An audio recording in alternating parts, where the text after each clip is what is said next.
היי, אחרי שני הסרטונים שעשיתי על התכנון העירוני של חיפה, הבטחתי סרטון שלישי על התחבורה הציבורית בעיר. לקח לי קצת זמן, אבל הנה הוא לפניכם. יש מין דעה שהתחבורה הציבורית בחיפה היא הכי טובה בארץ. לדעתי אנשים מתבלבלים בין טובה לבין מגוונת, וגם מציירים תמונה ורודה מדי, בין השאר של התחבורה הציבורית בשבת. כן, יש בחיפה תחבורה ציבורית בשבת, יש אפילו קו אחד שפועל 24/7, אבל רשת הקווים בשבת חלקית מיושנת ומדרדרת עם השנים. מה שכן, חיפה היא כנראה העיר עם הכי הרבה אמצעי תחבורה שונים. יש פה פוניקולר תת-קרקעי, לא בדיוק מטרו, אבל כמעט, שנקרא קרמלית. יש שני רכבלים, אחד קצר לסטלה מריס שהוא מלכודת תיירים, ורכבל חדש וארוך מהמפרץ לאוניברסיטה שהוא תחבורה ציבורית אמיתית. למרות שהוא לא ממש עוזר לחיפאים כי הוא לא מתקרב לאף שכונת מגורים. על מערכת ה-BRT שנקראת מטרונית כבר עשיתי שני סרטונים. אחד על המטרונית עצמה, ואחד על למה מטרונית היא ממש לא רכבת קלה, ולמה רכבת קלה עדיפה על BRT בכל מובן. ולמרות כל השפע הזה, חברה שעברה לחיפה יצאה לבלות בעיר התחתית, וכשהיא סיפרה לברמן שהיא באה באוטובוס, הוא צחק עליה שהיא בטח לא חיפאית במקור, כי חיפאים יוצאים רק עם אוטו. ולמה לא בעצם? עם אוטו, לא משנה איפה הם גרים בחיפה, הם יגיעו לעיר התחתית תוך גג רבע שעה, אבל באוטובוס, לרוב החיפאים ייקח חצי שעה רק לצאת מהשכונה שלהם, וזה עוד לפני ההמתנה לקו ההמשך. למה בחיפה, בניגוד לתל אביב למשל, רוב מי שיכול להרשות לעצמו מתנייד באוטו? בסרטון הזה אני אנסה לענות על השאלה האם זאת גזרת גורל. חיפה היא רק דוגמה, ואני רוצה להראות לכם על הדוגמה של חיפה, איך הסביבה הפיזית מעצבת את דפוסי החשיבה שלנו. כשאני אומר הסביבה הפיזית, אני מתכוון לאיך שבנויה העיר. אנחנו מפתחים הרגלים בהתאם לשכונה שבה גדלנו, או שבה אנחנו גרים, ולוקחים דברים כמובנים מאליהם. אבל אני אתחיל בצד הטוב, כי בחלק מהעיר יש תחבורה ציבורית טובה. בסרטון הראשון על חיפה סיפרתי על גוש הרובעים הוותיק, מקריית אליעזר, דרך העיר התחתית והדר ועד ציר הכרמל. החלק הזה הוא בשבילי העיר חיפה, כי בגוש הזה יש רשת רחובות רציפה ומחוברת, ויש עירוב שימושים, מגורים, עסקים ומוסדות ציבור מעורבבים ביחד. אין הפרדה חדה בין שכונות, אף אחד לא יוכל להגיד לכם איפה בדיוק עובר הגבול בין הדר למרכז הכרמל או לוואדי ניסנס. רצף עירוני שכזה הוא המפתח לתחבורה ציבורית טובה. בגלל שהמרקם העירוני רציף, קווי האוטובוס משרתים הרבה אנשים על הדרך. לדוגמה, הקווים שמחברים בין בת גלים להדר משרתים גם את קריית אליעזר, המושבה הגרמנית והעיר התחתית, בלי צורך בפיתולים. גם ציר הכרמל, כלומר שדרות הנשיא, מוריה, חורב, הוא ציר תחבורה ציבורית מצוין, כי לאורך מוריה יש בינוי רציף, והרבה חנויות, מסעדות ומשרדים, ולכן האוטובוסים הרבים שנוסעים מהדר דרך מרכז הכרמל לאחוזה, משמשים להרבה סוגים שונים של נסיעות. מכל שכונה לכל שכונה בדרך. ככל שהעיר צפופה יותר, והביקושים בקו מסוים גדולים יותר, זה מאפשר להפעיל אוטובוסים בתדירות גבוהה, בצורה יעילה ומשתלמת. כשנוסעים על ציר הכרמל לא צריך לבדוק לוז לפני שיוצאים, כי כל כמה דקות יש אוטובוס. ואני אזכיר במילה את הכרמלית. התחנה הבאה, מרכז הכרמל. שהיא מין עמוד שדרה של רשת התחבורה הציבורית בחלק הוותיק של חיפה. הייתי שמח לספר עליה עוד ולהפריך כמה מיתוסים, אבל אני לא רוצה להתפזר בסרטון הזה. בינתיים רק אגיד שהיא מחברת בין העיר התחתית, הדר ומרכז הכרמל, שבאופן מאוד נוח נמצאים על קו ישר. אבל אם מתרחקים מהרובעים הוותיקים ומסתכלים על השכונות שהוקמו מאז שנות ה-60, רוב הבנייה בחיפה היא שכונות בלון, שכונות עם יציאה אחת או שתיים שנבנו לרכב פרטי. אגב, אם אתם חושבים שהטופוגרפיה של הכרמל אשמה בזה, סימן שלא ראיתם את הסרטון השני על חיפה, שבו דיברתי על שכונות הבלון. אפשר היה לבנות את השכונות אחרת. כמו שבהדר יש רשת רחובות טובה למרות השיפועים. הניתוק הזה בין שכונות הוא תכנון מודע. ובשכונות בלון, תחבורה ציבורית ממש לא באה בטבעיות. ברוב השכונות, תחבורה ציבורית היא לא אטרקטיבית, כי להכניס קווים תדירים ונוחים לשכונות זה כמעט בלתי אפשרי. כדי להבין למה, בואו נראה מה הדרישות מתחבורה ציבורית טובה. חיפה היא עיר מבוזרת, אז אנשים שונים מכל שכונה צריכים להגיע להרבה יעדים שונים. לעיר התחתית, למרכז הכרמל, לחורב, להדר, לחוף הכרמל, למרכזית המפרץ, לטכניון, לאוניברסיטה ועוד. אני לא אומר שחייב להיות קו ישיר מכל שכונה לכל יעד, אבל כן צריך לענות על הצרכים האלה איכשהו. אז בואו נראה איך פותרים את זה בחיפה היום, איך שכונות שונות מחוברות לשאר העיר. נראה 3 פתרונות, ולמה 3 די כושלים. האם יש פתרון טוב? הדרך הראשונה היא לעקם קווים אורכיים. כלומר, לקחת קווים שחוצים את כל העיר, ולהוסיף להם פיתול כדי שיכנסו לשכונה. זה מה שקורה לדוגמה ברוממה החדשה. קווים 24 ו-136 מחברים אותה ישירות כמעט לכל פינה בעיר. זה מצוין לשכונה, אבל זה רע לשאר העיר, כי אלה קווים שחוצים את כל העיר, ורוממה נמצאת בול באמצע המסלול שלהם. אז כל הרעיון של קו אורכי מתפספס. הפיתולים דרך רוממה מוסיפים כמעט 10 דקות לזמן הנסיעה של 24 מהאוניברסיטה להדר, או של 136 מהמפרץ לכרמל, עבור נוסעים שרוממה בכלל לא מעניינת אותם. וכל זה בגלל מבנה השכונה. בעולם מקביל, שבו היו מתכננים את רוממה עם חשיבה על תחבורה ציבורית, דרך פיקה לא הייתה כביש מהיר, אלא רחוב מסחרי כמו מוריה עם בינוי צפוף, ואז קווים שעוברים על פיקה היו משרתים טוב את השכונה וחוסכים את 10 דקות של הפיתולים. אז הדרך הראשונה לתת שירות לשכונת בלון היא להעביר קווים דרכה. אבל אולי אפשר לעשות את זה בלי להאריך את הדרך לשאר הנוסעים? אפשר. בשביל זה הקווים צריכים להתחיל בתוך השכונה. לכן הדרך השנייה היא להקים מסוף, תחנת קצה, בתוך השכונה. זה המצב בחלק הבלוני של שפרינצק, עם מסוף בערב היי ובבת גלים. אבל למרות שמסוף דורש בסך הכל כמה מקומות חנייה, קיוסק ושירותים לנהגים, כמה משכונות הבלון יסכימו למסוף בתוך השכונה. אנשים רוצים תשתיות, אבל בלי שהתשתית תהיה בחצר האחורית שלהם. רכבות טובות, אבל בלי מסילה ליד הבית.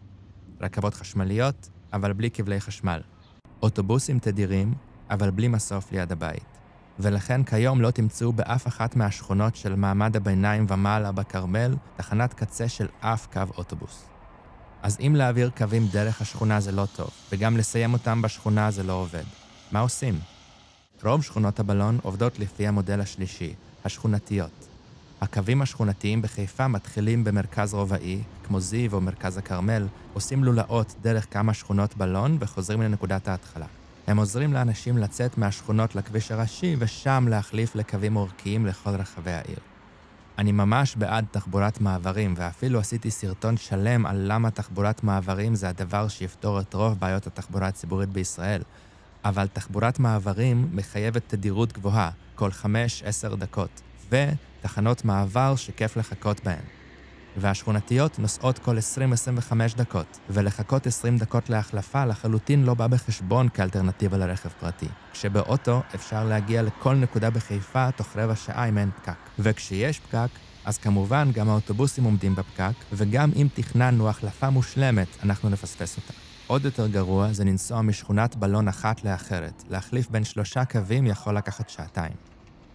השכונתיות לא יגרמו כמעט לאף אחד לעזוב את האוטו, כי תחבורת מעברים דורשת תדירות גבוהה. וכאן תמונה הבעיה. להכניס אוטובוסים לשכונות בלון זה יקר. אם היה לנו אינסוף כסף ונהגים, היה אפשר בכיף להכפיל את התדירות. אבל איך מחליטים אם זאת השקעה מוצדקת? קשה להצדיק קו שייסע בתדירות גבוהה ויעשה סיבובים בתוך שכונות בשביל נוסע או 2 בכל נסיעה. זמן של נהגים עולה כסף. גם המסלולים ממש מוזרים. נראה שסימנו וי על לחבר כל שכונה למוקד אחד. וככה יצאו ידי חובה, והקו עובר 4 פעמים באותה נקודה. אז רמות רמז מחוברת רק לזיו, ורמת אלמוגי רק לחורב. אשכרה באתי לפה לוודא שקטע הרחוב הזה שמחבר ביניהן באמת קיים, כי חשבתי שאולי יש טעות במפה. זה פשוט לא היה נראה לי הגיוני שקווי האוטובוס מתעלמים מהחיבור בין רמז לרמת אלמוגי, ומתייחסים לכל שכונה כבלון גם כשהיא לא. אז כן, מסתבר שהחיבור קיים, אבל מבחינת האוטובוסים כל שכונה היא בפני עצמו. וגם קווים שמחברים בין שכונות עושים עבודה מפוקפקת. תראו את קו 9, שבגלל שהוא חד-כיווני אפשר לנסוע איתו מרמת חן לרמת ספיר, אבל לא הפוך. בקיצור, השכונתיות זה נחמד, אבל הן אפילו לא מתקרבות לנוחות הדרושה מתחבורה ציבורית. אז בעצם אף דרך לא עובדת. וזה לא בגלל תכנון הקווים, זה בגלל התכנון העירוני. אין פתרון טוב לשכונות בלון. לא בחיפה, לא ברעננה ולא בקריית גת. תחבורה ציבורית דורשת שיחשבו עליה עוד כשמתכננים את העיר, לא בדיעבד. להעביר קווי אוטובוס בחלקים החדשים של חיפה זה כמו לסלול כביש על חול תובעני. טוב, אבל חיפה כבר בנויה, אז מה עושים עם שכונות הבלון הקיימות? לדעתי, הרע במיעוטו הוא הפתרון השני שהזכרתי, להקים עוד מסופים. משהו שבחיפה חסר מאוד בלי קשר, כי גם המסופים שהיו בעיר לאט לאט נעלמים, כנראה משיקולי נדל"ן. כדי להראות איזה הבדל מסוף יכול לעשות, בת גלים היא אומנם שכונת בלון, אבל מקושרת לעיר עם תדירות מצוינת בזכות מסוף הרכבל. אפילו בימים שבהם לבת גלים הייתה רק יציאה אחת מהצד של רמב"ם, היו ממנה אוטובוסים לכל רחבי העיר, כי מסוף הרכבל היה תחנת קצה של הרבה קווים, ואוטובוסים מתוך בת גלים יוצאים בערך כל 5 דקות, וככה באמת אפשר לנהל תחבורת מעברים. שכונות בלון זאת לא הבעיה היחידה בתחבורה הציבורית של חיפה. יש את כל הדברים הקטנים של איך מנהלים את העיר. אם אתם רוצים לראות איך עיר מתייחסת לתחבורה ציבורית, תסתכלו על המדרכות, תסתכלו על מעברי החצייה. הרי כל נסיעה מתחילה ונגמרת בהליכה, ולכן התחבורה הציבורית לעולם לא תהיה טובה כל עוד המרחב הציבורי בעיר משמש לרכב פרטי על חשבון הליכה. והנה מה שחושבים בעיריית חיפה על הליכה. מדרכות שאי אפשר ללכת עליהן כי מכוניות חוסמות אותן לחלוטין. מדרכות שנקטעות כדי לתת מקום לחנייה. מה הולכי הרגל אמורים לעשות פה? ואין ספור מקומות שבהם אי אפשר לחצות את הכביש, כי לצייר מעבר חצייה זאת פגיעה קשה מדי בזכותם של הנהגים לנסוע מהר. הנה, אפילו בגוגל סטריט ויו רואים אנשים חוצים פה, כי מה עוד הם יעשו? הדרך החוקית היחידה להגיע לתחנת האוטובוס הזאת ליד מוזיאון הרכבת היא לטפס 3 קומות במדרגות.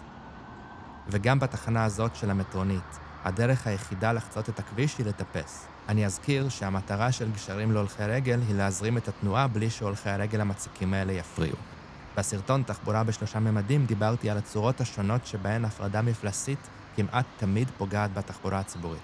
עיר טובה מתעדפת הליכה ברגל על ידי מיתון תנועה, הרבה צמתים, הרבה מעברי חצייה, ובטח שלא מאלצת אנשים לטפס.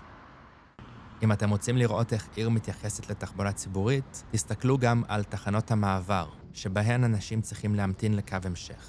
הגרנד קניון היא אחת מתחנות המעבר החשובות שיש. אלפי נוסעים ביום מחליפים פה בין קווים לכל המטרופולין. אבל כדי לעבור לקו בצד השני של הכביש, צריך להיכנס לקניון ולרדת קומה, כי מעבר חצייה היה חלילה מאט את התנועה באוטוסטרדה. הולך הרגל נמצא בתחתית הפירמידה, וגם איזה מין תענוג מפוקפק זה לחכות לאוטובוס ליד קיר אטום באמצע מחלף, או מתחת למחלף כמו במרכזית המפרץ. תחנת מעבר טובה היא כזאת שנמצאת ברחוב עירוני, כמו במרכז הכרמל, עם צל, מדרכה רחבה, מסעדות וחנויות שפונות לרחוב. יש בחיפה כמה נקודות אור. בשנים האחרונות הרבה תחנות אוטובוס בחיפה הוסבו ממפרץ לאנטי מפרץ, או מבלט. אהבתי מאוד את הצורה שזה בוצע בכמה מקומות בעיר. רצועת החנייה מופסקת על ידי בליטה של המדרכה, מה שמונע מאנשים לחנות בתחנה. תחנות מבלט הן טובות יותר בכל מובן. הן מאפשרות לאוטובוס להיצמד למדרכה, מונעות ממכוניות לחנות בתחנת האוטובוס, מרחיבות את המדרכה, ומעכבות את התנועה ברחוב בזמן שהאוטובוס עוצר, מה שמאפשר לנוסעים היורדים לחצות את הכביש בבטחה. ואגב, הן לא באמת גוזלות מקומות חנייה. ולפעמים הבליטה משמשת גם לתחנת אוטובוס וגם למעבר חצייה, שזה מצוין. אישית לא ראיתי באף עיר בארץ כמות תחנות מבלט כמו שיש בחיפה, אז כל הכבוד. אבל כמובן שיש עוד המון עבודה, כי הרבה מאוד תחנות בעיר עדיין לא נגישות. יש עוד הרבה דרכים שבהן תחבורה ציבורית נדחקת למקום נמוך מאוד בסדר העדיפויות העירוני. זה החוסר בנת"צים, למרות שבטרומפלדור עובר אוטובוס כל דקה בכל כיוון, ובמוריה יש אוטובוס כל 2 דקות. זאת העדפה ברמזורים לרכב פרטי, שמאות אוטובוסים ביום עומדים מעל 5 דקות ברמזורים בכניסה למרכזת המפרץ, בזמן שתנועת המכוניות שיורדות מהגשר זורמת. וזה הזלזול בהתמצאות. לדוגמה, בתחנה הזאת עוצרים 2 קווים עם המספר 3, שאין ביניהם שום קשר, והם מגיעים למקומות שונים לגמרי. וזה בגלל הפנטזיה ההזויה, כאילו מטרונית ואוטובוס הם כלי תחבורה שונים, ולכן זה בסדר שקו 3 של המטרונית וקו 3 של אגד יעצרו באותה תחנה. איך אנשים אומרים להבדיל בין קו 3 של אגד לקו 3 של סופרבוס? לפי הצבע של האוטובוס? לפי אם יש לו או אין לו אקורדיון? זה לא הגיוני. אלה דברים שלא אמורים לעניין את הנוסעים. זה נורא להתמצאות. הזלזול הזה כאן כבר יותר מעשור, ובמקום לפתור את הבעיה רק מחמירים אותה, כי עכשיו יש גם קו 1 מחוף הכרמל לטכניון וקו 1 של המטרונית. כאילו חסרים מספרים. הלוואי שהסרטונים האלה יהיו קריאת השכמה. יש לי עוד הרבה מה להגיד. על קווים מפותלים וארוכים מדי שנובעים מזה שאין בעיר מספיק מסופי אוטובוסים. על ההגליה של התחנות המרכזיות למקומות נידחים בשולי העיר לרעת הנוסעים. על זה שעם פתיחת מרכזית המפרץ הוצאו מחיפה כל האוטובוסים המפרקיים שפעם סיפקו קיבולת גבוהה בקווים לכרמל ולנווה שאנן ונשארו מפרקיות רק בקווי המטרונית. על זה שהתחבורה הציבורית בשבת בחיפה היא צל חיוור של מה שהיה יכול להיות ושל מה שהיה פעם. ואפשר לדבר גם על אמצעי התחבורה האחרים שיש בחיפה. הרכבת שיורדת לכיוון העיר הממלכתית תיכנס לתחנה בעוד 30 שניות. הכרמלית והרכבלית או הרכבלית. התחנה הנוכחית, טכניון מרכז. וגם על התוכנית האווילית להוציא את הרכבת מהעיר, כאילו הרכבת היא מטרד ולא עורק החיים של העיר הוותיקה. אז מה, אולי נעשה עוד סרטון על חיפה? במרכזית המפרץ. הקלטתי את הפרק באולפן פודקאסט אריאלה. התחנה הבאה, הרצליה. המבין, גם אם שילמתם באפליקציה או יש לכם רב-קו, חייבים לתקף את הנסיעה במכשיר התיקוף ולממן קנס כספי גבוה.